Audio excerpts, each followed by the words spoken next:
এটা তো একটা সম্পর্ক ছিল, এটা সবাই জানেই, এটা সবাই জানে, কিন্তু এখনো আছে কিনা, স্টিল নাও কন্টিনিউ হচ্ছে কিনা আমি ক্লিয়ার এটা জানি না। ময়ূরের সাথে সম্পর্ক বলতে সিনেমায় তো আমরা যখন একজন অন্যজনের সাথে কাজ করি আমাদের একটা সম্পর্ক তৈরি হয়, একটা ভ্রাতৃত্ব, একটা ভালোবাসা, একটা মায়া বন্ধন, ফ্রেন্ডশিপ, এটা তৈরি হতেই পারে। এখন আপনি কোন ভিডিওর কথা বলছেন আমি ক্লিয়ার না। আমরা তো একসাথে অনেক শো করেছি, সেই টাইপের ভিডিও কিনা এমনটা হতে পারে, কারণ ছোট্ট একটা ব্যাপার থেকে এত বড় ব্যাপার হওয়ার প্রশ্নই আসে না। এটার জন্য আমাদের সমিতির যারা আছে সিনিয়র, আমাদের নেতারা রয়েছে সমিতির, ওরা এটা ভালো বলতে পারবে। তবে আমি এতটুকু বলবো, যেহেতু ময়ূরী ইসলামিকভাবে এখন চলে গেছে, ও কিছুদিন পর পর বলে যে আমি হজ করে এসেছি, আমি এখন পর্দা করছি। সেই ক্ষেত্রে ও যেহেতু পর্দা করছে, সেটা জানানোর জন্য বারবার ক্যামেরার সামনে আসার কোনো প্রয়োজন নেই। পর্দা করছে সেটা একমাত্র আল্লাহই ভালো জানে। ও যেহেতু ইসলামে বিশ্বাসী, এটা ওর পার্সোনাল ব্যাপার থাকবে। ও ঘুরে ঘুরে ক্যামেরার সামনে বলা উচিত না যে আমি তো পর্দা করছি, আমি তো পর্দা করছি, আমি তো এখন কাজ করছি না, পর্দা করছি।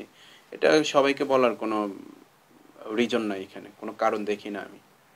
না, এটা তো সিনেমায় যখন আমরা কাজ করি তখন একজন আরেকজন কো আর্টিস্টের সাথে স্বাভাবিক ভালো একটা সম্পর্ক তৈরি হয়। তো শিল্পী তো শিল্পীকে ডাকবে, হয়তো বা ওই স্রোতে ডেকেছে কিনা।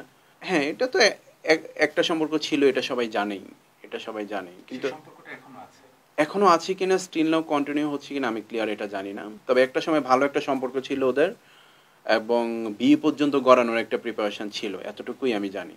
নেক্সট টাইম কি হয়েছে এটা আমি ক্লিয়ার জানি না। এটার ব্যাপারে আসলে আমি ক্লিয়ার জানি না, তবে হয়তো বা কোনো একটা সম্পর্ক ছিল, কিংবা তাকে বিশ্বস্ত মনে হয়েছে, কাছের মনে হয়েছে, সেজন্যই ডাকলো। আর বেসিক্যালি আমরা তো সবসময় আপন মানুষকেই ডাকি, বিপদে যখন পড়ি যারা খুব কাছের তাদেরকেই আমরা ডাকি।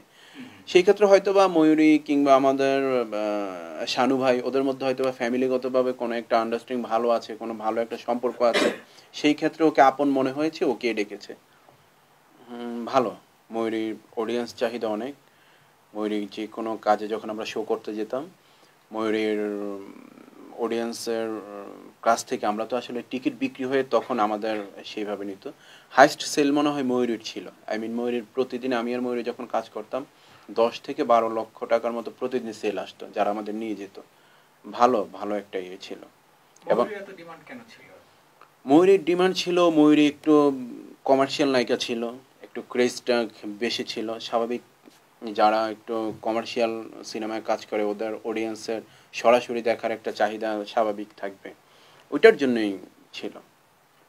এখন তো ময়ূরীর বয়স হয়ে গিয়েছে, শারীরিক একটা ব্যাপার আছে, মোটা হয়ে গিয়েছে।